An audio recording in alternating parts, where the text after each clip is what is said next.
북한에서 목숨을 걸고 전해진 충격적인 진실을 공개합니다. 여러분의 구독과 좋아요가 침묵 속에 갇힌 수많은 우리 동포들에게 희망이 될 수 있습니다. 전화벨 소리가 울리자 손끝부터 얼어붙었습니다. 식은땀이 등줄기를 타고 흘러내리는 순간 발신자 표시에는 알 수 없는 번호라고만 떠 있었습니다. 여보세요? 떨리는 목소리로 전화를 받았습니다. 박동지, 왜 보고가 없나? 암살 대상의 동선은 파악했나? 순간 숨이 멎었습니다. 13년 만에 들리는 그 목소리. 평양 정찰총국 김대좌의 목소리였습니다. 동지, 왜 대답이 없나? 배신했나? 그 한마디에 제 인생 전체가 파노라마처럼 스쳐 지나갔습니다. 북한 엘리트 가문에서 태어나 정찰총국 요원으로 훈련받고 탈북민으로 위장해 남한에 잠입한 지 13년. 성공한 탈북 사업가로 완벽하게 위장하며 살아온 시간들이 모두 무너져 내리는 순간이었습니다. 아닙니다. 임무 수행 중입니다. 거짓말이 목구멍에서 간신히 새어나왔습니다. 거짓말 마라. 우린 이미 다 알고 있다. 너의 가족은 지금 수용소에 있다. 동생의 목숨이 아깝다면. 전화를 내려놓은 후 현관문을 열었습니다. 그곳엔 이미 저를 쫓는 자들의 그림자가 드리워져 있었습니다. 북한의 암살자와 남한 국정원, 양쪽 모두에게 쫓기게 된 순간이었습니다. 저는 북한 평양시 중구역 출신 박정호입니다. 지금껏 제 이야기를 누구에게도 털어놓지 못했습니다. 아직도 전화벨 소리만 들리면 온몸이 얼어붙고 식은땀이 흐릅니다. 13년간 남한에서 북한의 지령을 받는 간첩으로 살다가 탈북을 결심한 후 북한에서 걸려온 그 전화는 제 인생을 완전히 뒤바꿔 놓았습니다. 저는 북한 평양시 중구역 출신 박정호입니다. 지금껏 제 이야기를 누구에게도 털어놓지 못했습니다. 아직도 전화벨 소리만 들리면 온몸이 얼어붙고 식은땀이 흐릅니다. 13년간 남한에서 북한의 지령을 받는 간첩으로 살다가 탈북을 결심한 후 북한에서 걸려온 그 전화는 제 인생을 완전히 뒤바꿔 놓았습니다. 저는 북한에서도 상위 0.1%에 속하는 엘리트 가정에서 태어났습니다. 아버지는 노동당 중앙위원회 간부였고 어머니는 김일성 종합대학 교수였습니다. 이런 배경 덕분에 저는 평양 제1중학교를 거쳐 김일성 종합대학 정치경제학부를 졸업했습니다. 대학 졸업 후 저는 일반적인 엘리트 코스인 노동당이나 내각이 아닌 조선인민군 정찰총국으로 배치받았습니다. 정찰총국에 들어갔을 때 제 마음은 자부심으로 가득 찼습니다. 최고 지도자를 위해 적진에 들어가 첩보를 수집하는 임무보다 더 영예로운 일이 어디 있겠습니까? 처음 2년은 평양 외곽의 비밀훈련소에서 살았습니다. 남한의 언어, 문화, 사회 구조부터 첨단 통신기술, 암호학, 심리전, 생존기술까지 모든 것을 배웠습니다. 박동지, 당신은 특별합니다. 훈련 3년 차에 접어들 때 김대좌가 저를 따로 불러 말했습니다. 최고 지도자께서 특별히 관심을 가지시는 침투작전에 당신을 배치하려 합니다. 준비되었습니까? 가슴이 터질 것 같았습니다. 최고 지도자의 특별 관심 작전이라니.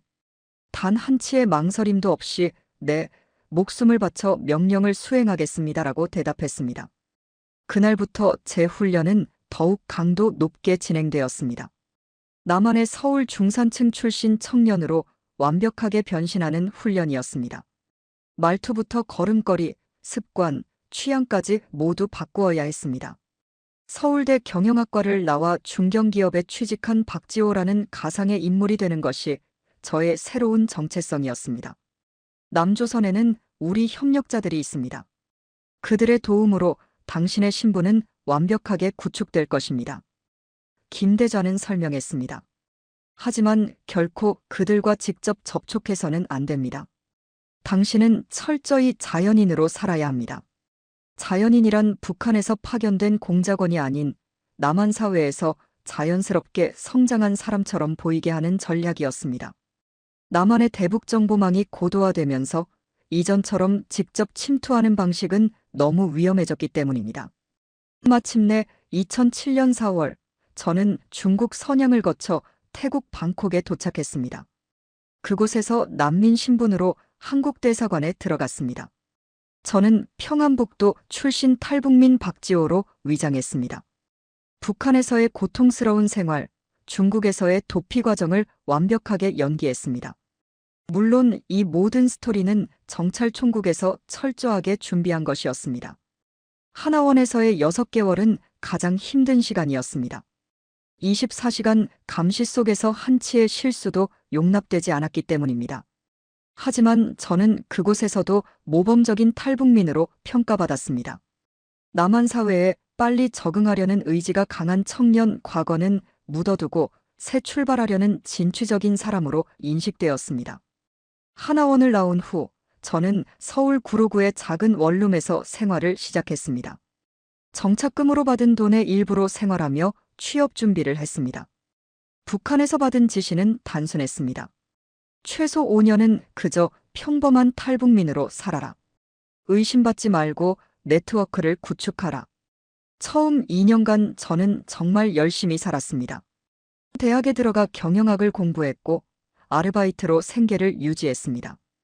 탈북민 모임에도 가끔 참석했지만 과도하게 적극적이지는 않았습니다. 너무 튀어서는 안 된다는 것이 첫 번째 원칙이었기 때문입니다.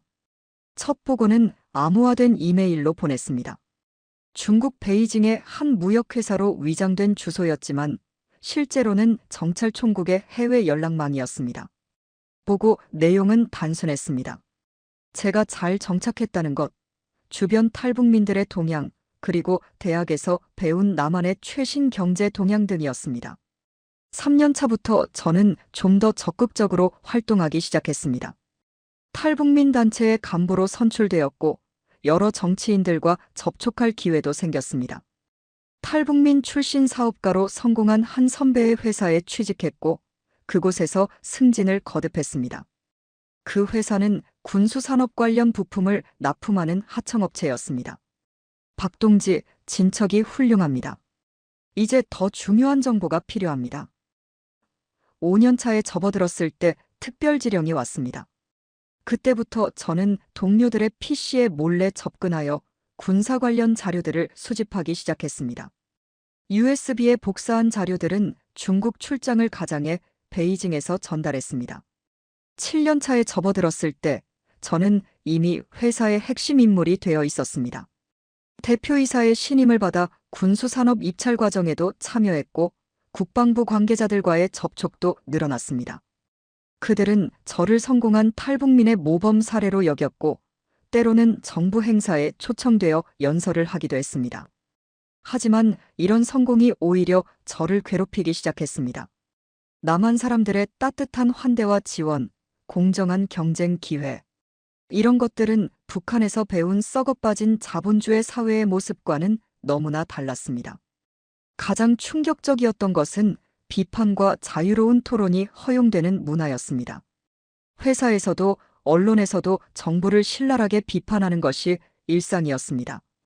여기는 자유롭게 말할 수 있어서 좋아요. 한 탈북민 여성이 술자리에서 말했습니다. 북한에서는 한마디만 잘못해도 정치범 수용소로 끌려가는데 그 말을 들으며 저는 가슴이 철렁 내려앉았습니다. 제가 알던 많은 사람들이 그런 수용소로 사라졌다는 사실을 알고 있었기 때문입니다. 그 중에는 제 친구들도 있었습니다. 10년 차에 접어들었을 때 저는 심각한 정체성 혼란을 겪고 있었습니다. 밤에는 악몽에 시달렸고 점점 더 많은 술을 마시게 되었습니다. 북한에 보내는 보고서도 점점 형식적으로 변했습니다. 제가 전달하는 정보가 어떻게 사용될지 생각하면 양심의 가책이 들었기 때문입니다. 그러던 2017년 초 베이징에서 접선한 북한 요원이 저에게 새로운 임무를 부여했습니다. 이제 우리는 더 적극적인 파괴 공작을 준비해야 합니다. 박동지가 접근할 수 있는 국방 네트워크에 이 프로그램을 설치하세요. 그것은 악성 코드였습니다. 남한의 군사 시스템을 마비시킬 수 있는 바이러스였습니다. 저는 그 순간 마음속에서 무언가 완전히 무너지는 것을 느꼈습니다. 지금까지는 단순히 정보를 수집하는 일이었지만 이제는 직접적인 파괴 행위를 요구받은 것입니다. 시간이 필요합니다. 보안이 강화되어 쉽지 않을 것 같습니다. 저는 시간을 벌기 위해 그렇게 대답했습니다. 그 후 몇 달 동안 저는 깊은 고민에 빠졌습니다. 남한에서의 13년 저는 이미 다른 사람이 되어 있었습니다. 이곳에서 친구도 생겼고 연인 관계도 있었습니다. 무엇보다 이 사회가 북한에서 배운 것과는 완전히 다르다는 것을 알게 되었습니다. 결정적인 순간은 그해 7월, 제가 회사 일로 방문한 부산의 한 군항에서였습니다. 그곳에서 저는 북한에서 온 또 다른 공작원을 우연히 만났습니다. 그는 저보다 늦게 침투한 요원이었지만 훨씬 더 극단적인 임무를 부여받았습니다. 항구 시설을 폭파하는 것이었습니다. 많은 사람들이 죽을 수 있습니다. 제가 놀라서 말했습니다. 그게 무슨 상관입니까? 우리의 임무는 적을 혼란에 빠뜨리는 것입니다. 그의 차가운 대답에 저는 경악했습니다. 그날 밤 저는 결심했습니다. 더 이상 북한을 위해 일할 수 없다고. 이제 제가 보호해야 할 사람들은 이곳, 남한에 있었습니다. 저의 진짜 동료들, 친구들, 그리고 사랑하는 사람도. 남한 생활 13년째, 저는 겉으로는 성공한 탈북민 사업가였지만 내면은 끊임없는 갈등의 연속이었습니다. 매일 아침 거울을 볼 때마다 나는 누구인가라는 질문이 머릿속을 맴돌았습니다. 박지호라는 가면 속에 숨겨진 공작원 박정호, 그리고 이제는 그조차도 희미해져가는 저의 진짜 정체성. 이중첩자의 삶은 제 영혼을 갉아먹고 있었습니다. 서울 강남의 한 오피스텔이 제 거처였습니다. 겉으로 보기엔 평범한 1인 가구의 집이었지만 벽장 깊숙한 곳에는 북한과 통신할 수 있는 특수 암호화 장비가 숨겨져 있었습니다. 매달 정해진 날, 저는 베이징 시간으로 정확히 오후 9시에 접속해 보고서를 전송했습니다. 장비를 켤 때마다 손이 떨렸습니다. 들킨다면 국가보안법 위반으로 평생을 감옥에서 보내게 될 테니까요. 박동지, 지난달 보고서 내용이 너무 빈약합니다. 더 구체적인 정보가 필요합니다. 북한 상부에서 온 메시지는 항상 차갑고 명령조였습니다. 저는 점점 더 위험한 정보를 요구받았습니다. 군수업체 중역으로서 접근할 수 있는 국방 관련 자료, 정부 인사들의 개인정보, 심지어 한미 군사훈련 세부 계획까지. 처음 몇 년은 충성심으로 가득 차 있었습니다. 북한의 최고 지도자를 위해 목숨을 바칠 각오가 되어 있었고, 제가 수집하는 정보가 조국 통일에 기여한다고 믿었습니다. 하지만 시간이 흐를수록 의문이 생겼습니다. 남한의 발전된 모습, 시민들의 자유로운 생활, 그리고 무엇보다 제가 보고한 정보들이 어떻게 사용되는지에 대한 의구심이 커져갔습니다. 침투 9년 차에 처음으로 큰 동요를 느꼈습니다. 회사 동료 김 과장의 초대로 그의 가족과 함께 주말을 보냈습니다. 평범한 중산층 가정이었지만 그들의 일상은 제가 북한에서 배운 착취당하는 남한 노동자의 모습과는 너무나 달랐습니다. 두 아이는 학원을 다니며 꿈을 키웠고 가족들은 자유롭게 정치를 비판했으며 다음 휴가 계획을 세우고 있었습니다. 지호 씨는 가족이 북에 있다고 했죠? 언젠가 통일되면 꼭 만날 수 있을 거예요. 김 과장의 아내가 따뜻한 미소로 말했을 때 저는 목이 메어 대답을 못했습니다. 제 가족은 실제로 평양에 있었지만 그들은 제가 충성을 다하도록 사실상 인질로 잡혀 있는 것이나 다름없었으니까요. 그날 밤 처음으로 임무를 포기하고 싶다는 생각이 들었습니다. 하지만 그럴 수 없었습니다. 북한을 배신하면 가족들이 어떤 처벌을 받을지 너무나 잘 알고 있었기 때문입니다. 정치범 수용소, 그곳은 지옥이나 다름없다는 것을 저는 알고 있었습니다. 10년이 지나자 저는 두 세계 사이에서 정체성이 완전히 분열되었습니다. 낮에는 성공한 사업가로 회의를 주재하고 밤에는 북한 상부의 보고서를 작성하는 이중생활.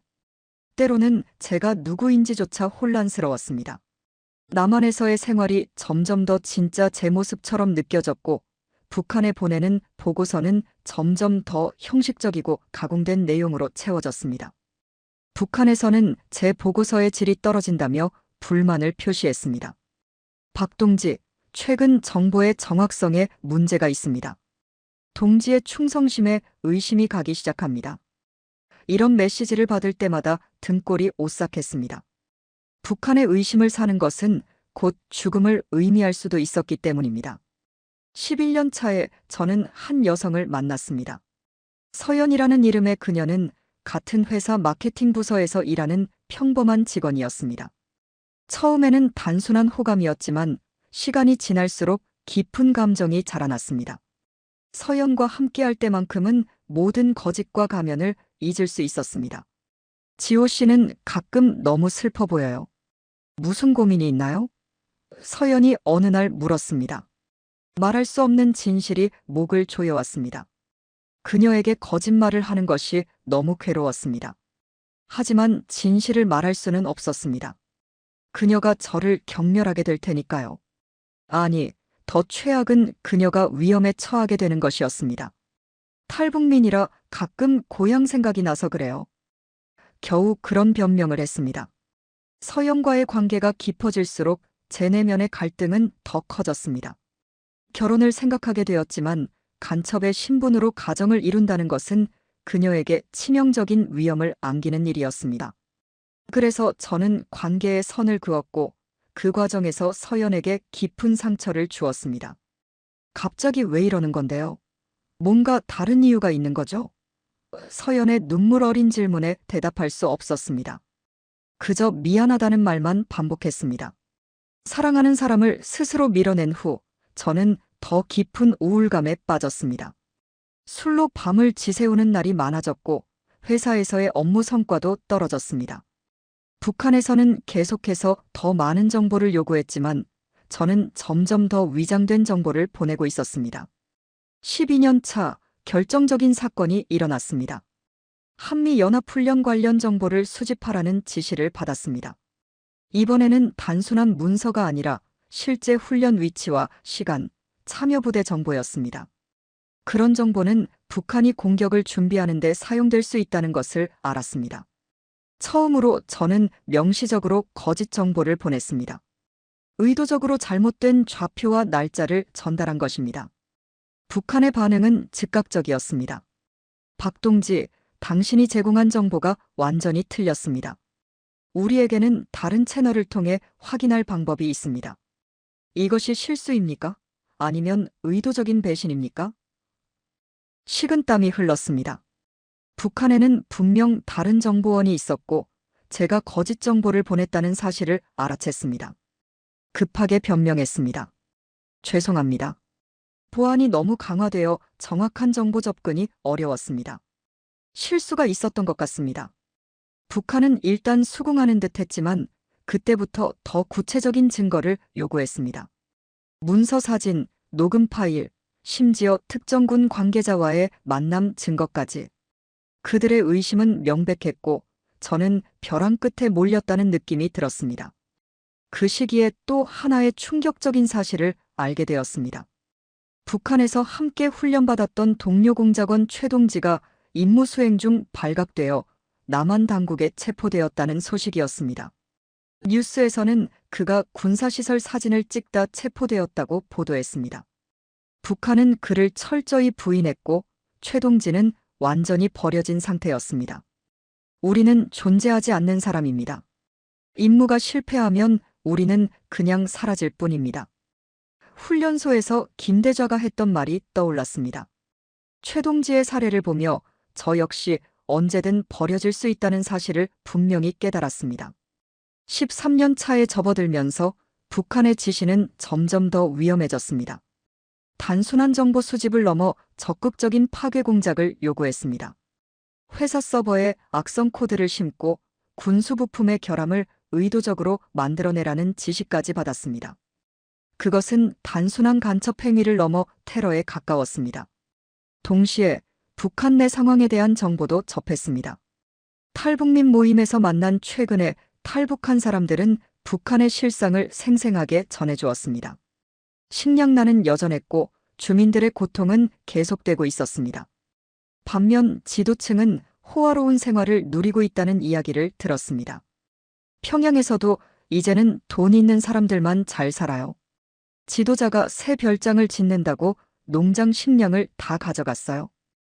한 탈북민의 말에 충격을 받았습니다. 제가 목숨을 걸고 봉사하는 체제가 과연 정의로운 것인지 깊은 의문이 들었습니다. 어느 날 밤 북한에서 특별 지시가 왔습니다. 박동지, 당신의 충성심을 증명할 특별한 기회입니다. 다음 주 열리는 대북 인권 포럼에 참석하는 탈북민 인권운동가 김영희를 제거하십시오. 필요한 도구와 방법은 베이징 접선자가 알려줄 것입니다. 암살 지시였습니다. 제가 그동안 수집한 정보가 북한 주민을 돕는 데 사용된다고 스스로를 위안했지만 이제는 명백한 살인을 지시받은 것입니다. 그것도 같은 탈북민을 단지 북한 인권 문제를 국제사회에 알린다는 이유로. 그날 밤 저는 잠을 이루지 못했습니다. 머릿속에서는 서로 다른 목소리가 싸웠습니다. 충성을 다해야 한다는 의무감, 가족을 지켜야 한다는 두려움, 그리고 이제는 제 양심마저 저를 고문했습니다. 더 이상 자신을 속일 수 없었습니다. 제가 섬기는 체제는 정의롭지 않았고 제 행동은 무고한 사람들을 해치고 있었습니다. 밤새 고민한 끝에 저는 결단을 내렸습니다. 더 이상 북한을 위해 일할 수 없었습니다. 하지만 단순히 임무를 거부하는 것만으로는 부족했습니다. 제가 13년간 행한 일에 대한 책임을 져야 했고 무엇보다 김영희와 같은 무고한 사람들의 목숨을 구해야 했습니다. 다음 날 아침 저는 처음으로 북한에 거짓 메시지를 보냈습니다. 지시를 수행하기 위한 준비를 시작했습니다. 성공적인 작전을 위해 2주의 시간이 필요합니다. 시간을 벌기 위한 조치였습니다. 이제 저는 제 인생에서 가장 위험한 결정을 내려야 했습니다. 남한 당국에 자수하는 것. 북한 정보부의 살인 지시는 제 인생의 전환점이 되었습니다. 그날 밤 저는 서울 한강변을 홀로 걸으며 깊은 생각에 잠겼습니다. 13년간의 이중 생활, 끝없는 거짓말, 그리고 제 손으로 북한에 전달했던 수많은 정보들. 이 모든 것들이 제 양심을 무겁게 짓눌렀습니다. 살인 지시는 마지막 경계선이었습니다. 더 이상 넘을 수 없는 선이었습니다. 이제 돌이킬 수 없는 길을 가야 한다. 강물을 바라보며 중얼거렸습니다. 자수를 결심했지만 그 과정은 결코 단순하지 않았습니다. 북한은 그들의 공작원이 배신할 경우를 대비한 프로토콜이 있었습니다. 가장 먼저 북한에 남은 가족들이 처벌받을 것이고 다음으로 저를 제거하기 위한 작전이 실행될 것입니다. 또한 남한 당국에 자수한다고 해서 모든 것이 용서받을 수 있을지도 의문이었습니다. 13년간 간첩 활동을 해온 저는 법적으로 중대한 처벌을 받을 수 있었습니다. 하지만 더 이상 탈출구는 없었습니다. 북한의 살인 지시를 거부하면 제가 위험해질 것이고 그 지시를 따르면 제 영혼이 영원히 파괴될 것입니다. 우선 증거를 수집하기 시작했습니다. 13년간 북한과 주고받은 모든 통신 기록, 정보 수집 방법, 다른 공작원들의 정보, 접선 장소 등 제가 알고 있는 모든 것을 문서화했습니다. 이것은 저의 보험이자 남한 정보기관에 제 가치를 증명할 수 있는 유일한 방법이었습니다. 또한 북한이 계획 중인 김영희 암살 작전에 대한 상세 정보도 기록했습니다. 이 정보야말로 즉각적인 생명을 구할 수 있는 가장 중요한 것이었습니다. 모든 자료는 암호화된 파일로 저장한 후 USB 드라이브에 복사했습니다. 자수 과정에서 가장 큰 걱정은 북한에 남아있는 가족들이었습니다. 부모님과 동생들이 정치범 수용소로 끌려갈 것이 분명했습니다. 그들을 구할 방법이 있을까? 밤새 고민했지만 현실적인 방법은 없어 보였습니다. 이것이 제가 치러야 할 가장 큰 대가였습니다. 자수 직전 북한에 마지막 보고서를 보냈습니다. 완전히 가공된 내용이었습니다. 김영희의 일정을 조사 중이며 2주 내로 작전을 실행할 준비가 되어 있다는 내용이었습니다. 이것은 시간을 버는 전략이었습니다. 북한이 의심하기 시작하면 즉시 다른 공작원을 파견할 테니까요. 자수 전날 밤 저는 서연에게 전화를 걸었습니다. 오랜만에 연락에 그녀는 놀란 목소리였습니다. 지호 씨? 갑자기 왜요? 그냥 잘 지내나 싶어서요. 미안해요. 예전에 그렇게 헤어져서. 괜찮아요? 이제 다 지난 일이에요. 서연 씨 행복하게 살아요. 그리고 용서해줘요. 무슨 말씀이세요? 무슨 일 있어요? 전화를 끊기 전 마지막으로 말했습니다. 아무것도 아니에요. 그냥 잊어요. 안녕. 다음 날 아침 모든 준비를 마쳤습니다. 회사에 갑작스러운 가족 문제로 휴가를 내야 한다고 연락했습니다. 그리고 국정원 본부로 향했습니다. 가슴은 터질 듯이 뛰었고 등줄기로는 식은땀이 흘렀습니다. 하지만 이미 돌이킬 수 없는 강을 건너고 있었습니다. 국정원 건물 앞에 도착했을 때 마지막 망설임이 찾아왔습니다. 이 결정이 옳은 것인가? 북한에 남은 가족들은 어떻게 될 것인가? 남한 사회에서 간첩으로 낙인 찍힌 채 살아갈 수 있을 것인가? 그러나 김영희와 같은 무고한 사람들의 얼굴이 떠올랐고 제가 해야 할 일이 무엇인지 다시 한번 확신할 수 있었습니다. 안녕하세요. 저는 북한에서 파견된 공작원입니다. 자수하러 왔습니다. 접수대의 직원은 처음에는 농담으로 받아들였습니다. 하지만 제가 보여준 증거 자료를 본 후 그녀의 표정이 급격히 변했습니다. 10분도 채 지나지 않아 저는 건물 깊숙한 곳의 조사실로 안내되었습니다. 조사는 즉시 시작되었습니다. 3명의 요원이 번갈아가며 질문을 던졌습니다. 처음에는 기본적인 신원 확인이었습니다. 제 본명, 북한에서의 직위, 남한 침투 과정 등. 그들은 제 진술을 녹음하고 메모하고 때로는 의심스러운 눈빛으로 쳐다보았습니다. 박지호 씨, 아니, 박정호 씨라고 해야 할까요? 왜 지금 자수를 결심하셨습니까? 한 요원이 물었습니다. 저는 모든 것을 솔직하게 털어놓았습니다. 북한의 암살 지시, 13년간의 갈등, 그리고 마침내 양심의 가책으로 더 이상 북한을 위해 일할 수 없다는 결론에 이른 과정까지. 북에 가족이 있다고 하셨는데 자수하면 그들이 위험해질 것을 알고 계셨을 텐데요. 다른 요원이 날카롭게 물었습니다. 목이 메었습니다. 알고 있습니다. 하지만 더 이상 무고한 사람들을 해칠 수 없었습니다. 김영애 씨를 구해야 했습니다. 조사는 12시간 넘게 계속되었습니다. 저는 제가 알고 있는 모든 정보를 제공했습니다. 북한의 난파공작원 훈련 과정, 통신 방법, 다른 공작원들의 정보, 그리고 제가 13년간 북한에 전달한 정보의 목록까지. 마침내 조사가 일시 중단되었을 때 저는 완전히 탈진한 상태였습니다. 임시 구금 시설로 안내되었는데 사실상 작은 감방이었습니다. 침대에 누웠지만 잠은 오지 않았습니다.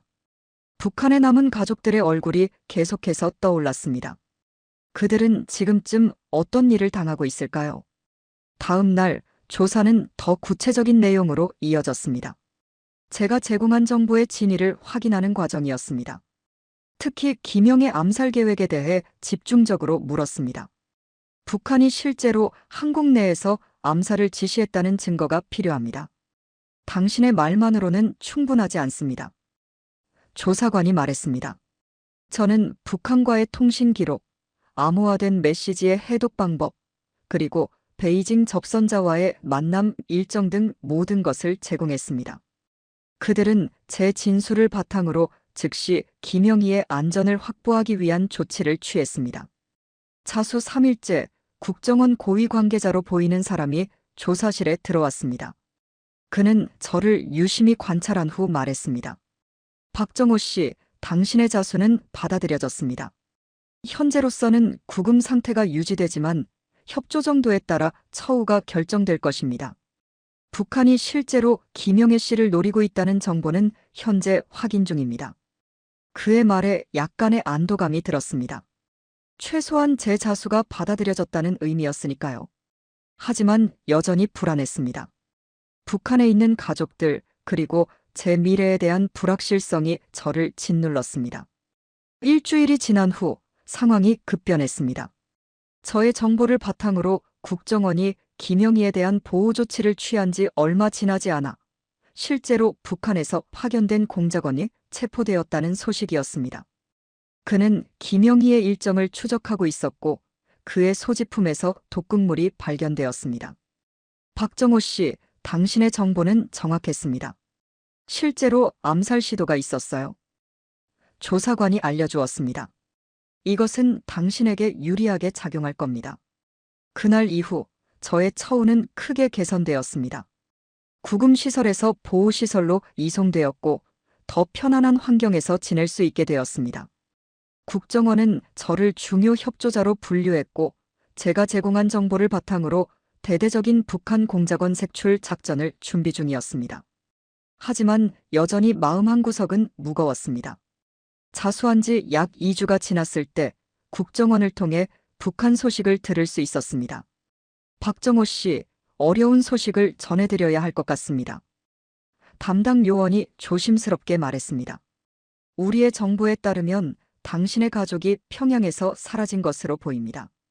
아마도 정치범 수용소로 보내졌을 가능성이 높습니다.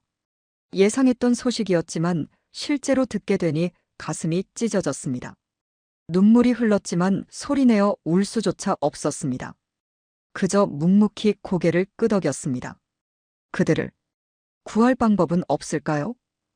희미한 희망을 품고 물었습니다. 요원은 안타깝다는 표정으로 고개를 저었습니다. 현실적으로 매우 어렵습니다.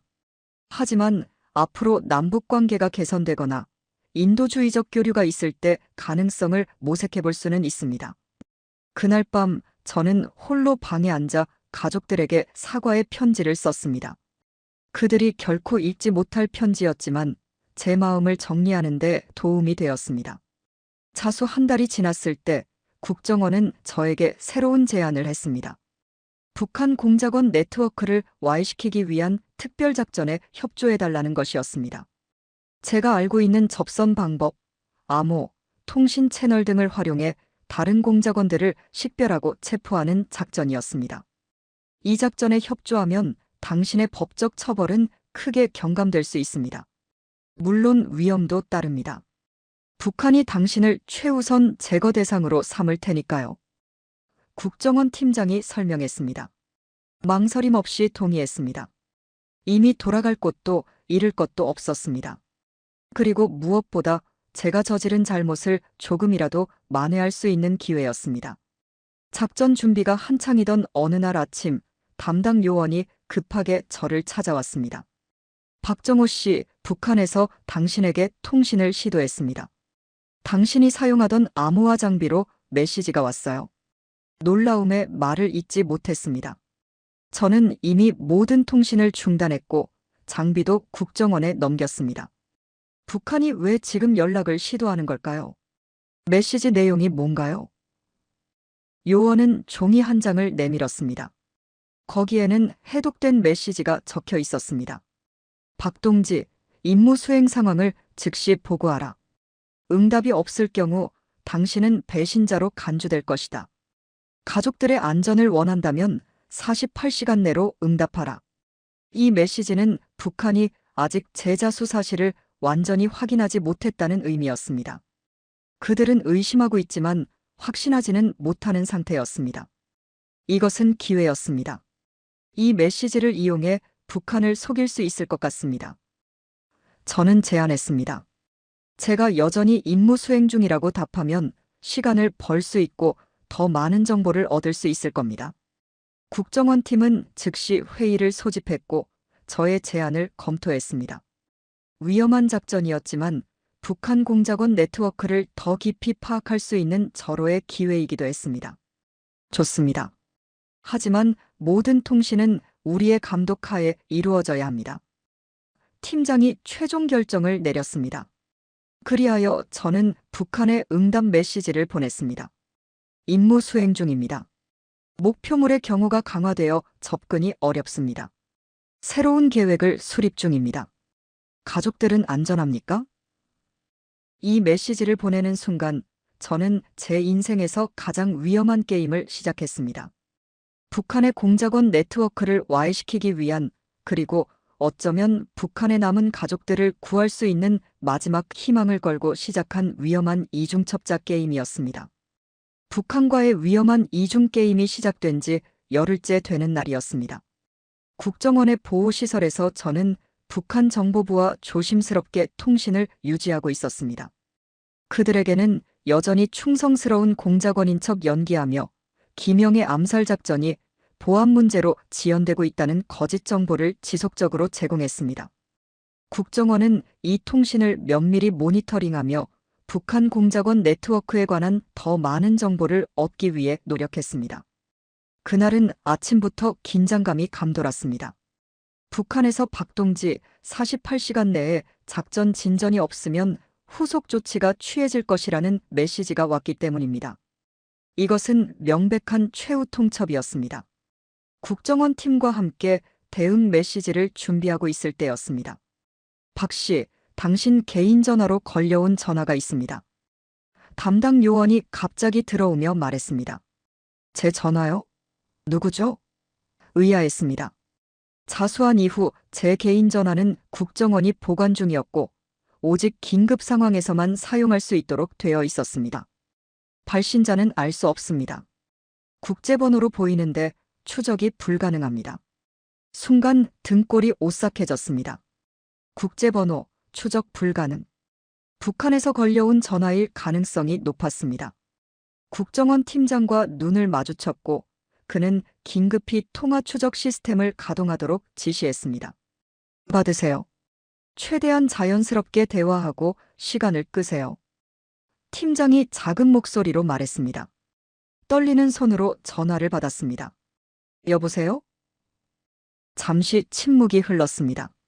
그리고 들려온 목소리에 온몸이 얼어붙었습니다. 박정호 동지, 배신자가 되었나? 북한 악센트가 강한 남성의 목소리였습니다. 너무나 익숙한 목소리. 정찰 총국에서 저를 훈련시켰던 김대자였습니다. 누구십니까? 최대한 당황한 척 대답했습니다. 연기는 그만둬라. 우리는 모든 것을 알고 있다. 김대자의 목소리는 차갑고 단호했습니다. 국정원에 자수했지? 내가 13년간 수집한 모든 정보를 넘겼겠지? 배신자. 심장이 미친 듯이 뛰었습니다. 어떻게 그들이 알았을까요? 누가 정보를 흘렸을까요? 국정원 직원이 고개를 저으며 통화 위치 추적이 어렵다는 신호를 보냈습니다. 김 대좌님, 오해입니다. 저는 여전히 임무 수행 중입니다. 보안이 강화되어 어려움이 있을 뿐. 변명하려 했지만 그가 차갑게 끊었습니다. 거짓말 그만둬라. 우리는 내 가족을 이미 처리했다. 그의 말에 숨이 멎는 것 같았습니다. 아버지와 어머니는 16호 관리소로 보내졌고 동생은 특별 취급을 받고 있지. 아닙니다. 제발. 목소리가 떨렸습니다. 연기가 아니었습니다. 진짜 공포와 절망이 제 목소리에 묻어났습니다. 내가 배신한 대가다. 하지만 아직 기회는 있다. 김대좌의 목소리가 약간 누그러졌습니다. 내 동생을 살리고 싶다면 세 가지를 해야 한다. 국정원 팀장이 메모지를 내밀었습니다. 시간을 끌고 가능한 많은 정보를 얻으세요. 무엇을 하면 되죠? 떨리는 목소리로 물었습니다. 첫째, 국정원이 알고 있는 우리 요원들의 명단을 알아내라. 둘째, 내가 제공한 정보가 정확히 무엇인지 목록을 만들어라. 셋째, 국정원의 대북작전 계획을 입수해라. 불가능한 요구였습니다. 명백한 이중첩자 작전을 요구하는 것이었습니다. 시간이 얼마나 있습니까? 일주일. 그 후에는 내 동생의 처형 영상을 보내주마. 김대좌가 냉정하게 말했습니다. 그리고 그 다음은 너의 차례다. 우리는 내가 어디 있는지 알고 있다. 등골이 오싹했습니다. 그들이 정말 제 위치를 알고 있는 걸까요? 국정원 보호시설은 극비장소였는데 연락은 기존 방식으로 하라. 그리고 김대좌가 말을 이었습니다. 배신하면 죽는다. 내 새 여자친구도 함께. 전화가 끊겼습니다. 저는 전화를 내려놓고 얼어붙었습니다. 새 여자친구라니. 서연을 말하는 걸까요? 저와 헤어진 후 그녀는 제 주변에 있지도 않았는데. 녹음됐습니다. 기술 요원이 말했습니다. 하지만 발신지 추적은 실패했습니다. 신호가 여러 국가를 경유해서 들어왔습니다. 국정원 팀장이 긴급 회의를 소집했습니다. 회의실에는 고위 관계자들이 모두 모였고 심각한 표정으로 녹음된 통화 내용을 분석했습니다. 북한이 박 씨의 자수 사실을 확인했습니다. 팀장이 말했습니다. 더 심각한 것은 그들이 박 씨의 가족뿐만 아니라 한국 내 그의 지인들까지 파악하고 있다는 점입니다. 저는 고개를 들지 못했습니다. 제 결정으로 가족들이 처벌받고 있다는 사실이 가슴을 찢었습니다. 그리고 서연까지 위험에 처했다니. 서연 씨는 즉시 보호 조치가 필요합니다. 제가 말했습니다. 그녀는 이 모든 일과 무관합니다. 이미 조치를 취했습니다. 다른 요원이 대답했습니다. 통화 직후 그녀의 직장으로 요원들을 보냈습니다. 현재 안전한 장소로 이동 중입니다. 약간의 안도감이 들었지만 공포는 여전했습니다. 북한은 어떻게 그토록 정확한 정보를 얻었을까요? 어떻게 제가 자수했다는 사실을 알았을까요? 그리고 무엇보다 어떻게 서연의 존재를 알았을까요? 내부 정보 유출 가능성을 조사해야 합니다. 한 고위 관계자가 말했습니다. 북한의 정보력이 이 정도라면 심각한 문제입니다. 회의는 두 가지 결정으로 마무리되었습니다. 첫째, 저와 서연의 보호 수준을 최고 단계로 격상하고, 둘째, 북한의 요구에 대응하는 가짜 정보를 준비하여 역이중첩자 작전을 계속 진행하는 것이었습니다. 회의가 끝난 후 저는 서연을 만날 수 있게 해달라고 요청했습니다. 그녀에게 진실을 말해야 한다고 생각했습니다. 그녀가 왜 갑자기 위험에 처했는지 알 권리가 있었으니까요. 다음 날 서연은 제가 머물고 있는 보호시설의 다른 구역으로 이송되었습니다. 우리의 만남은 국정원 요원들의 감시 하에 이루어졌습니다. 문이 열리고 서연이 들어왔을 때 그녀의 얼굴에는 혼란과 두려움이 가득했습니다. 지호 씨. 아니, 제가 뭐라고 불러야 할지 모르겠네요. 정호입니다. 제 진짜 이름은 박정호예요. 침을 삼키며 말했습니다. 서연 씨, 정말 미안합니다. 이 모든 일에 당신을 끌어들이게 해서. 그녀는 한동안 말없이 저를 바라보았습니다. 그리고는 떨리는 목소리로 물었습니다. 당신이 북한 간첩이었다는 게 사실인가요? 고개를 끄덕였습니다. 13년 동안이요. 하지만 이제는 말을 잇지 못했습니다. 왜 헤어지자고 했던 거예요? 그때 그녀의 눈에 눈물이 고였습니다. 당신을 보호하기 위해서였어요. 당신과 가까워질수록 당신이 위험해질 거라고 생각했으니까요. 솔직하게 대답했습니다. 하지만 결국 실패했네요. 그들은 당신을 찾아냈어요. 서연은 잠시 침묵했다가 갑자기 웃음을 터뜨렸습니다. 하지만 그 웃음에는 슬픔이 깃들어 있었습니다. 믿을 수 없네요. 내가 사랑했던 사람이 북한 간첩이었다니. 그녀가 말했습니다. 그럼 나에게 느꼈던 감정도 모두 거짓이었나요? 아니요. 즉각 부인했습니다. 그것만큼은 진실이었어요. 내가 북한을 배신하게 된 이유 중 하나가 당신이었으니까요. 서연의 눈에서 눈물이 흘러내렸습니다. 이제 어떻게 되는 거죠? 우리는? 대답하기 어려운 질문이었습니다. 저는 국가보안법 위반으로 중형을 선고받을 가능성이 높았고 북한의 암살 목표가 된 상태였습니다. 미래를 이야기할 수 있는 상황이 아니었습니다. 모르겠어요. 하지만 당신은 안전할 거예요. 국정원이 보호해 줄 겁니다. 서연과의 만남 이후 저는 더욱 결연한 의지를 가지게 되었습니다. 북한의 위협에 굴복할 수 없었습니다. 가족들은 이미 수용소로 보내졌고 저로 인해 더 많은 사람들이 다치게 할 수는 없었습니다. 국정원과 함께 북한에 보낼 가짜 정보를 준비했습니다. 일부는 사실이지만 대부분 조작된 정보였습니다. 북한이 이것을 믿고 행동한다면 그들의 공작원 네트워크를 더 쉽게 적발할 수 있을 것이었습니다. 첫 번째 가짜 정보를 보낸 다음 날 또다시 그 전화가 걸려왔습니다. 이번에는 국정원이 완벽하게 준비하고 있었습니다. 통화 추적 시스템이 가동되었고 모든 대화 내용이 실시간으로 분석되었습니다. 정보를 받았다. 하지만 너무 기본적인 것뿐이군. 김대좌의 목소리였습니다. 더 가치 있는 정보가 필요해. 특히 국정원의 대북 작전에 대해 노력하고 있습니다. 하지만 쉽지 않습니다. 저를 완전히 신뢰하지 않아요. 지시받은 대로 대답했습니다. 그럼 신뢰를 얻어. 어떤 방법으로든. 김대좌가 말했습니다. 내 동생이 아직 살아있다는 증거를 보내주마. 동기부여가 되길 바란다. 전화가 끊긴 직후 국정원 팀장이 급하게 들어왔습니다. 추적 성공했습니다.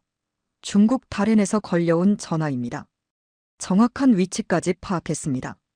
이것은 큰 성과였습니다.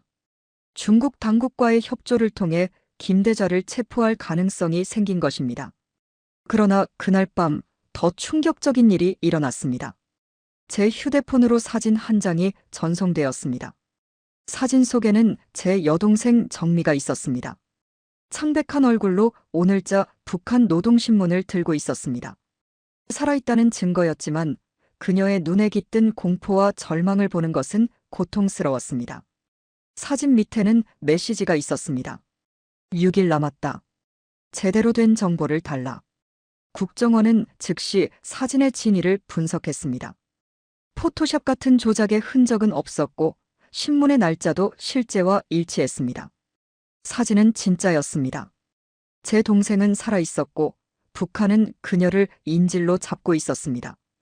그날 밤 저는 잠을 이루지 못했습니다. 동생의 얼굴이 계속해서 눈앞에 아른거렸습니다. 어릴 적 함께 놀던 기억, 제가 남한으로 떠나기 전 마지막으로 나눈 대화. 모든 것이 주마등처럼 스쳐 지나갔습니다. 국정원 팀장이 제 방문을 두드렸습니다. 그의 표정은 심각했습니다. 박 씨, 중요한 사실이 발견되었습니다. 그가 말했습니다. 통화 분석 결과 김대좌로 추정되는 인물이 우리 내부 정보를 언급했습니다. 그가 알 수 없는 정보들이죠. 무슨 뜻입니까? 불길한 예감이 들었습니다. 국정원 내부에 북한의 정보원이 있을 가능성이 높습니다. 팀장이 낮은 목소리로 말했습니다. 그래서 당신의 자수사실, 보호조치, 심지어 서현 씨에 관한 정보까지 북한에 흘러갔을 수 있습니다. 온몸에 전율이 흘렀습니다. 내부 배신자가 있다면 제가 북한에 보내는 가짜 정보도 국정원의 모든 계획도 노출될 수 있었습니다. 그리고 무엇보다 저와 서연의 안전이 심각하게 위협받고 있었습니다. 이제 어떻게 해야 합니까? 떨리는 목소리로 물었습니다. 계획을 바꾸겠습니다. 당신과 서연 씨는 지금 당장 다른 안전시설로 이동해야 합니다. 그리고 팀장이 잠시 말을 멈추었다가 다시 이었습니다. 북한과의 통신을 완전히 중단하겠습니다. 이제 여기 중첩자 작전은 너무 위험합니다. 저는 결연히 고개를 저었습니다. 안 됩니다. 동생을 포기할 수 없습니다. 작전을 계속해야 합니다. 팀장은 한참 저를 바라보다가 천천히 고개를 끄덕였습니다. 좋습니다. 하지만 이제부터는 극소수의 신뢰할 수 있는 요원들만 이 작전에 관여하게 할 것입니다. 내부 정보 유출을 막기 위해서죠. 그날 밤 저와 서연은 비밀리에 새로운 안전시설로 이송되었습니다. 이제 우리의 생존과 제 동생의 운명은 국정원 내부의 미지의 배신자와 북한과의 위험한 두뇌 게임에 달려 있었습니다. 새로운 안전시설로 이송된 지 이틀째 되던 날 국정원 특별팀은 내부 정보 유출 경로를 찾기 위해 철저한 조사를 시작했습니다. 저와 서연은 도심에서 멀리 떨어진 산속의 안전가옥에 머물고 있었습니다. 창문은 모두 방탄 유리로 되어 있었고 24시간 요원들이 교대로 경비를 섰습니다. 철저한 보안 조치였지만 오히려 그로 인해 더 불안감이 커졌습니다. 박 씨, 김대좌와의 통신을 계속해야 합니다. 새로 배정된 담당관 이 과장이 말했습니다. 하지만 이제는 극소수만 이 작전 내용을 알게 할 겁니다. 팀장님, 그리고 기술 담당 한 명뿐입니다. 북한에 보낼 세 번째 정보 패키지를 준비하고 있을 때였습니다. 국정원의 지시대로 일부 진짜 정보와 조작된 정보를 섞어 만들고 있었습니다. 그때 갑자기 예상치 못한 방문객이 도착했습니다. 경찰청 대테러과 조사관입니다. 40대 중반으로 보이는 남성이 서류를 내밀었습니다. 박지호 씨, 아니 박정호 씨를 면담하러 왔습니다. 국정원 요원들은 당황한 기색이 역력했습니다. 이 안전가옥의 존재는 극비사항이었고 경찰이 개입할 사안도 아니었습니다. 하지만 그 경찰관은 모든 필요한 허가서를 갖추고 있었습니다. 서철민 형사입니다. 그가 자리에 앉으며 자기소개를 했습니다. 북한의 암살 협박과 관련해 몇 가지 질문이 있습니다. 이 과장은 불편한 기색을 감추지 못했습니다. 이 사안은 국가 안보와 직결된 문제로 국정원이 전담하고 있습니다. 경찰의 개입은 법적 절차를 따르고 있습니다. 서 형사가 차갑게 말을 잘랐습니다. 북한발 전화 협박은 테러 위협으로 분류되어 경찰 조사 대상입니다. 박정호 씨와 단독 면담을 요청합니다. 잠시 긴장감이 감돌았지만 결국 이 과장은 물러섰습니다. 30분 드리겠습니다. 서 형사와 단둘이 남게 되자 그는 녹음기를 꺼내 테이블 위에 올려놓았습니다. 진술을 기록하겠습니다. 동의하십니까? 네. 불안하게 대답했습니다. 이 상황이 예상 밖이었고 더구나 북한의 내부 스파이가 있다는 의심이 드는 상황에서 새로운 사람을 신뢰하기 어려웠습니다. 박정호 씨, 북한에서 걸려온 전화의 정확한 내용을 말씀해 주시겠습니까? 서 형사의 질문은 직설적이었습니다. 저는 국정원에서 지시받은 대로 기본적인 사실만 말했습니다. 북한 공작원이었다는 것, 자수했다는 것, 그리고 북한에서 협박 전화가 왔다는 것까지만. 녹음된 통화 내용에 따르면 북한은 구체적으로 당신의 가족과 여자친구를 언급했습니다. 맞습니까? 서 형사가 냉정하게 물었습니다. 네, 맞습니다. 그런데 우리가 조사한 바로는 그 전화가 북한에서 걸려왔다는 기술적 증거가 부족합니다. 서 형사의 말에 놀라 고개를 들었습니다. 무슨 말씀이신지. 신호 추적 결과 그 전화는 중국을 경유했지만 발신지를 100% 확인할 수 없습니다. 북한이 아닌 다른 누군가가 협박 전화를 걸었을 가능성도 배제할 수 없다는 겁니다. 이 말은 충격적이었습니다. 북한이 아니라면 누가 저에게 그런 협박을 했을까요? 서 형사님, 그건 북한에서 온 전화가 맞습니다. 김 대좌는 제 훈련관이었고 그의 목소리를 알아봤습니다. 단호하게 말했습니다. 서 형사는 의심스러운 눈빛으로 저를 바라보았습니다. 13년 전 목소리를 정확히 기억하신다. 그리고 그 통화에서 언급된 특정 정보들은 어떻게 설명하시겠습니까? 당신의 여자친구에 대한 정보 같은 것들. 그건 말문이 막혔습니다. 국정원 내부 스파이의 존재를 언급해야 할지 망설였습니다. 박 씨, 솔직히 말하겠습니다. 서 형사가 녹음기를 잠시 껐습니다. 경찰 내부에서는 이 사건에 대해 의구심이 큽니다. 일부는 당신이 진짜 간첩이 아니라 관심을 끌기 위해 조작된 이야기를 만들어냈다고 의심합니다. 충격에 말을 잇지 못했습니다. 조작이요? 제가 왜 그런 짓을? 탈북민들 중에는 관심과 특별 대우를 받기 위해 과장된 이야기를 하는 경우가 있습니다. 물론 대부분은 진실을 말하지만 예외도 있죠.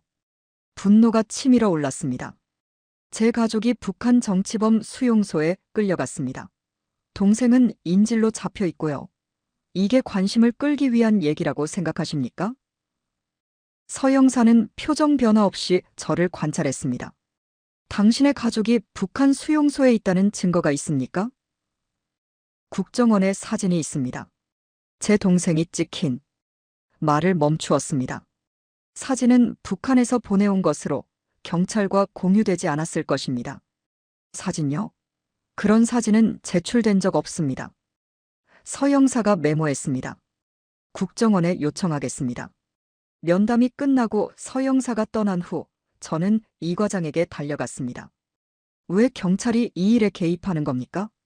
그들에게 모든 정보가 공유되지 않았다면 잘못된 결론을 내릴 수도 있습니다. 이 과장은 심각한 표정으로 고개를 저었습니다. 우리도 예상치 못했습니다. 어떤 경로로 경찰이 개입하게 됐는지 조사 중입니다. 하지만 더 큰 문제가 있습니다. 무슨 문제요? 서 형사의 방문 직후 북한에서 새 메시지가 왔습니다. 경찰과 잘 얘기 나눴나? 시간이 얼마 없다. 등골이 오싹했습니다. 북한은 경찰의 방문까지 알고 있었습니다. 이는 그들의 정보망이 국정원뿐만 아니라 경찰까지 미치고 있다는 의미였습니다. 다음 날 상황은 더 복잡해졌습니다. 국정원 팀장이 급히 안전가옥을 방문했습니다. 서 형사의 조사 결과가 경찰청 내부에 공유됐습니다. 팀장이 침통한 표정으로 말했습니다. 그들의 공식 견해는 당신의 주장에 신빙성이 부족하다는 겁니다. 뭐라고요? 충격에 소리쳤습니다.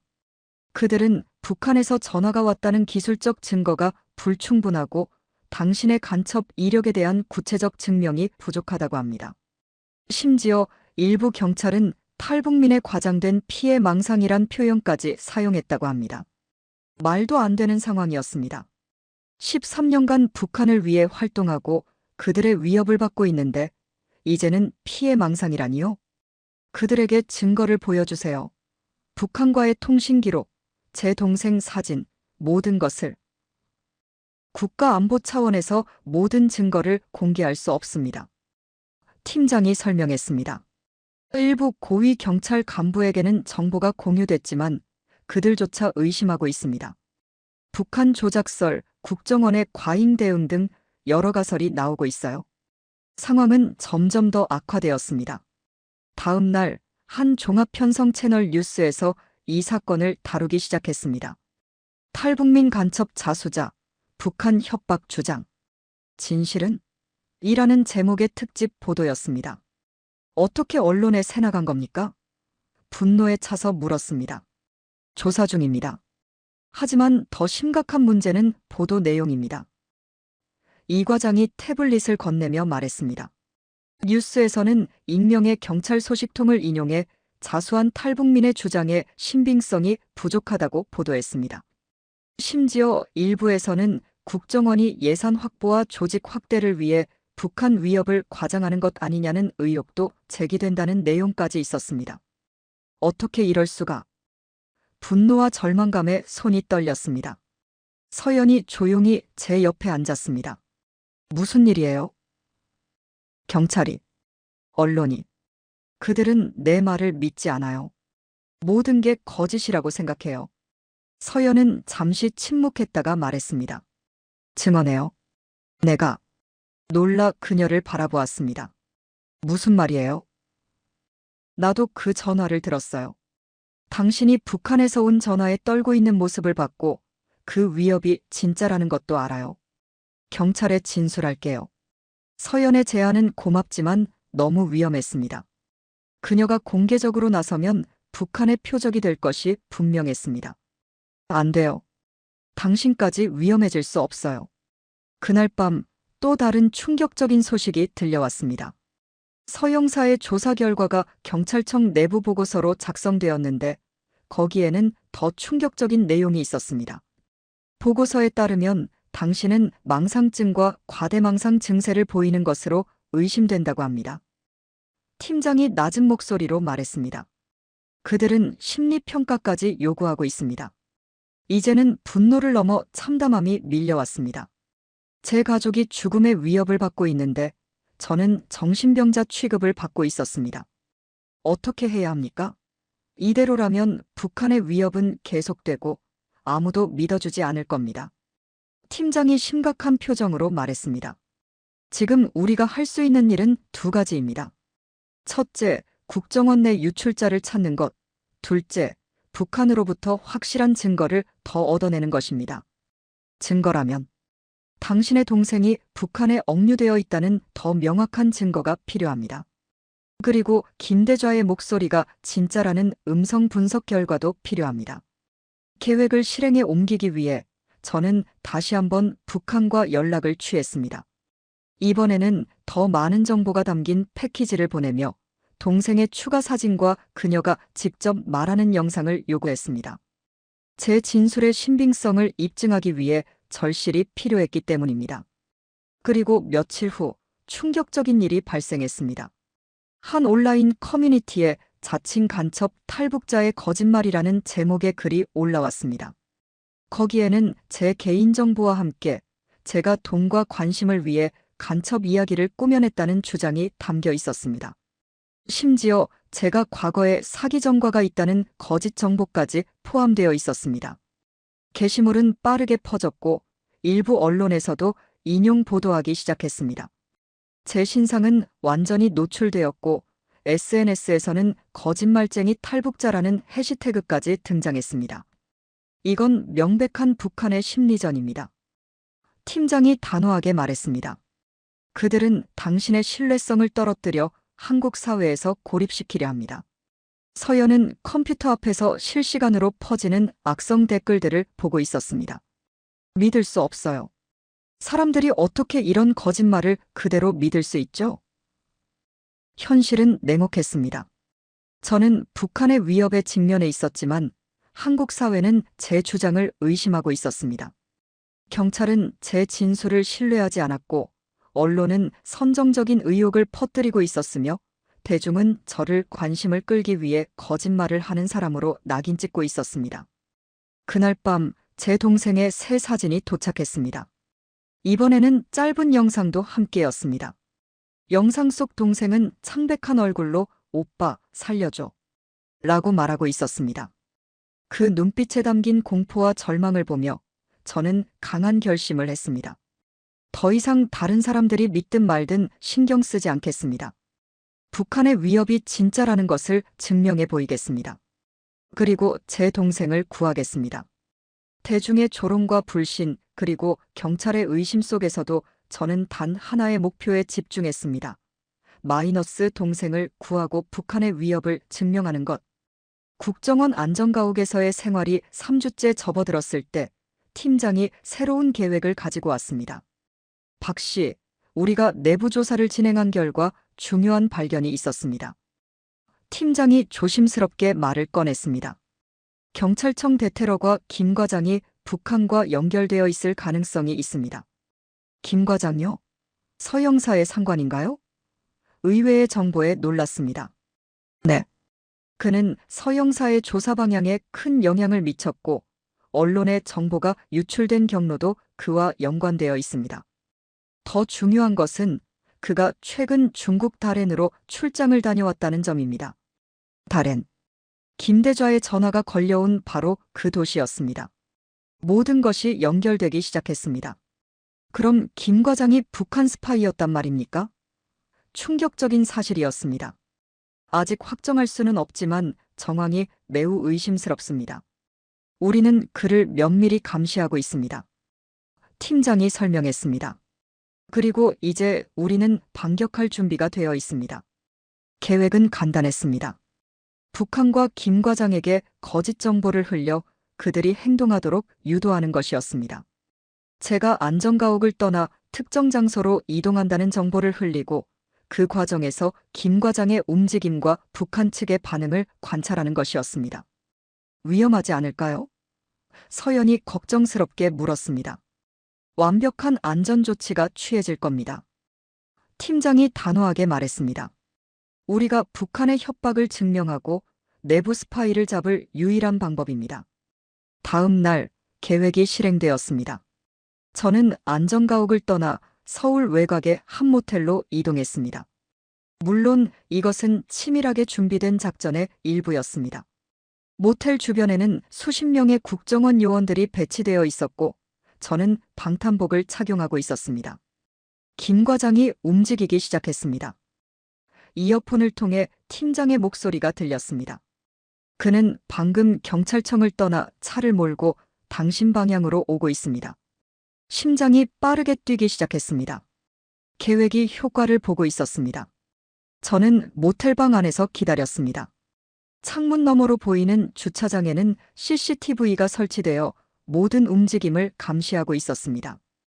약 30분 후 김 과장의 차량이 모텔 주차장에 들어왔습니다. 그는 차 안에서 나오지 않고 누군가에게 전화를 걸었습니다. 국정원은 그의 통화를 실시간으로 감청하고 있었습니다. 통화 내용 확인됐습니다. 팀장의 목소리가 다시 들렸습니다. 중국 번호로 전화를 걸어 표적이 확인됐다고 보고했습니다. 증거를 확보했습니다. 박 씨. 안도감이 몰려왔습니다. 드디어 제 주장을 증명할 수 있는 단서가 생긴 것입니다. 하지만 작전은 아직 끝나지 않았습니다. 김 과장은 여전히 주차장에서 기다리고 있었고 그의 통화 내용으로 보아 누군가가 더 올 것으로 예상되었습니다. 새로운 차량이 접근 중입니다.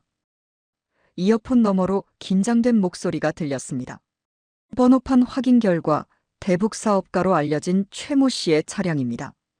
최모 씨는 남북교류 사업을 하는 사업가로 북한을 자주 오가는 인물이었습니다. 그가 북한 공작원과 연결되어 있을 가능성은 이전에도 의심되었지만 증거가 부족했습니다. 두 대의 차량이 나란히 주차되었고 최 씨가 김 과장의 차로 옮겨 탔습니다. 그들은 약 5분간 차 안에서 대화를 나눴습니다. 국정원 요원들은 차량 주변으로 은밀하게 접근하고 있었습니다. 지금 체포합니다. 팀장의 단호한 지시가 내려졌습니다. 수십 명의 요원들이 동시에 움직였습니다. 김 과장과 최 씨는 저항할 겨를도 없이 체포되었습니다. 그들의 차량에서는 권총과 함께 제 사진, 그리고 모텔 구조도가 발견되었습니다. 계획대로 진행되고 있습니다. 팀장이 저에게 알려왔습니다. 두 용의자는 현재 국정원 시설로 이송 중입니다. 박 씨도 곧 안전하게 데려가겠습니다. 작전 성공 후 저는 다시 안전가옥으로 돌아왔습니다. 서연이 걱정스러운 표정으로 기다리고 있었습니다. 다 괜찮아요? 그녀를 안심시켰습니다. 증거를 찾았어요. 이제 모든 것이 밝혀질 거예요. 다음 날 국정원은 공식 브리핑을 통해 북한의 암살 시도 사건을 공개했습니다. 김 과장과 최 씨의 체포 사실도 공개되었고 북한의 지령을 받아 탈북 간첩 출신을 제거하려 했다는 내용이 언론에 보도되었습니다. 경찰청은 즉각 내부 조사를 시작했고 서 형사의 보고서는 재검토 대상이 되었습니다. 온라인 커뮤니티에 퍼졌던 가짜 정보들은 북한의 사이버 심리전이었다는 분석이 나왔고 언론의 태도도 급격히 변화했습니다. 용감한 탈북 간첩, 북한 암살단으로부터 급적 구출이라는 헤드라인이 전국 신문을 장식했습니다. 하루아침에 저는 거짓말쟁이에서 영웅으로 바뀌었습니다. 김 과장의 신문 과정에서 더 충격적인 사실이 드러났습니다. 그는 10년 전부터 북한 정보국과 접촉해왔으며 대테러가 근무 중 수많은 북한 관련 정보를 북측에 유출했다고 자백했습니다. 또한 저의 자수 사실을 북한에 알린 것도 그였습니다. 그러나 여전히 해결되지 않은 가장 중요한 문제가 남아 있었습니다. 마이너스 동생의 구출. 북한은 이제 김 과장과 최 씨가 체포되었다는 사실을 알았고 더 이상 협상이 통하지 않을 것이 분명했습니다. 박 씨, 솔직히 말하겠습니다. 팀장이 심각한 표정으로 말했습니다. 현재로선 북한에 있는 동생을 구출할 직접적인 방법이 없습니다. 하지만 우리는 국제사회와 협력하여 최대한의 노력을 기울이고 있습니다. 절망감이 밀려왔지만 포기할 수는 없었습니다. 제가 할 수 있는 일이 있습니까? 네, 있습니다. 팀장이 결연한 표정으로 대답했습니다. 당신의 이야기를 세상에 알리는 것입니다. 북한의 인권 탄압과 잔혹성을 전 세계에 알리는 것이야말로 당신의 가족과 다른 많은 사람들을 도울 수 있는 방법입니다. 그 제안을 받아들였습니다. 국정원의 보호 아래 저는 국내외 언론과의 인터뷰를 시작했습니다. 13년간의 간첩 생활, 자수 결정, 그리고 북한의 위협에 이르기까지 모든 것을 공개했습니다. 당연히 국가 안보와 관련된 민감한 정보는 제외했지만 제 경험을 통해 북한 체제의 실상을 드러내고자 했습니다. 저는 이제 제 목소리를 내려고 합니다. CNN과의 인터뷰에서 말했습니다. 북한에 억류된 모든 정치범들, 그리고 제 가족을 위해서요. 세계는 그들의 고통을 알아야 합니다. 제 이야기는 국제적인 관심을 받았고, UN 인권이사회에서도 북한 인권 문제를 다루는 특별 세션이 열렸습니다. 여러 국가들이 북한에 대한 압력을 높이기 시작했고, 특히 정치범 수용소 문제에 대한 국제적 관심이 크게 증가했습니다. 그로부터 3개월 후 예상치 못한 소식이 들려왔습니다. 중국 선양에서 탈북한 여성이 한국 영사관에 진입했는데 그녀는 제 동생 정미였습니다. 어떻게 가능한 일입니까? 믿기지 않는 소식에 팀장에게 물었습니다. 아직 세부 상황은 파악 중입니다만 정미 씨가 수용소에서 탈출했다고 합니다. 중국 국경까지 도달한 후 한국 정부 및 국제인권단체의 도움으로 선양까지 올 수 있었던 것으로 보입니다. 동생을 다시 만나기까지는 2주가 더 걸렸습니다. 그녀는 중국에서 한국으로 안전하게 이송되었고 하나원에서 필요한 절차를 밟은 후 저희와 재회했습니다. 정민은 극도로 쇠약해 있었지만 그녀의 눈빛은 여전히 강인했습니다. 우리의 만남은 말로 표현할 수 없는 감정의 소용돌이였습니다. 오빠. 그녀는 울음을 참으며 내 손을 꼭 잡았습니다. 살아있을 줄 몰랐어요. 나도. 내가 살아있을 줄 몰랐어. 목이 메어 간신히 대답했습니다. 정민은 충격적인 이야기를 들려주었습니다. 제가 자수한 후 우리 가족은 즉시 체포되어 정치범 수용소로 보내졌습니다. 부모님은 가혹한 노동과 영양실조로 몇 달 안에 돌아가셨습니다. 정민은 수용소 내에서 여성 수감자들이 겪는 모든 고통을 견뎌야 했습니다. 내가 살아남은 건 오직 복수하기 위해서였어요. 정미가 떨리는 목소리로 말했습니다. 그들에게 우리 가족이 당한 일을 세상에 알리기 위해서. 정미는 수용소 경비대원의 빈틈을 노려 탈출했고 북중 국경까지 도달했습니다. 그녀의 탈출은 기적과도 같았습니다. 국경에서는 탈북자 지원단체의 도움을 받아 중국 내륙으로 이동할 수 있었고 결국 한국 영사관까지 도달할 수 있었습니다. 오빠가 국제사회에 호소한 것이 도움이 됐어요. 탈북자 지원단체들이 특별히 우리 가족을 찾고 있었대요. 정미가 설명했습니다. 정미의 안전한 탈북으로 북한의 위협은 상당 부분 약화되었습니다. 그들이 더 이상 우리 가족을 인질로 삼을 수 없게 된 것입니다. 물론 북한 정권이 우리를 완전히 포기했다고 볼 수는 없었지만 적어도 당장의 위협은 크게 줄어들었습니다.